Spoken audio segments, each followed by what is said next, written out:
হুগলির বৈদ্যবাটিতে তাঁর জন্ম। অরূপ রাহার উড়ানটা সত্যিই চমকপ্রদ।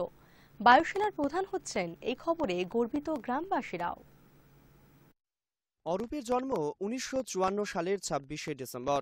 ছোটবেলা কেটেছে হুগলির বৈদ্যবাটিতে। 60-এর দশকের মাঝামাঝি তিনি ভর্তি হন পুরুলিয়ার সৈনিক স্কুলে। 1970 সালে স্কুলের পড়া শেষ করে সুযোগ পান পুনের ন্যাশনাল ডিফেন্স একাডেমিতে। সেখানেই বিমান বাহিনীর প্রশিক্ষণ নেন। 1974 সালে ভারতীয় বায়ুসেনার যুদ্ধ বিমান চালক হিসেবে কেরিয়ার শুরু করেন তিনি। দেশের পশ্চিম সীমান্তে একটি MiG-29 ফাইটার স্কোয়াড্রন এবং 2টি বিমান ঘাঁটি পরিচালনা করেন তিনি।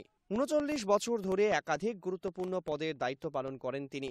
অতি বিশিষ্ট এবং পরম বিশিষ্ট বায়ুসেনা পদক লাভ করেন তিনি। 1999 থেকে 2001 সাল পর্যন্ত তিনি ছিলেন ইউক্রেনের ভারতীয় দূতাবাসে। তার বায়ুসেনা প্রধান হবার খবরে খুশি তার গ্রামের মানুষেরাও।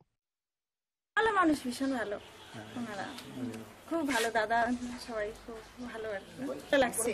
কারণ দাদার সাথে আমরা এখানে বসে কথাও বলেছি, দাদারা থাকতেন এখানে, খুবই ভালো লাগছে। আমাদের এলাকার ছেলে এত সুন্দর একটা জায়গায় গেছে।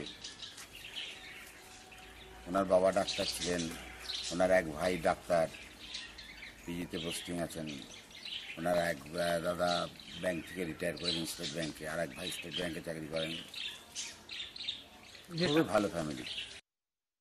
অরূপ রাহার এই কৃতিত্বে খুশি গ্রামবাসীরা, খুশি বাঙালিরাও।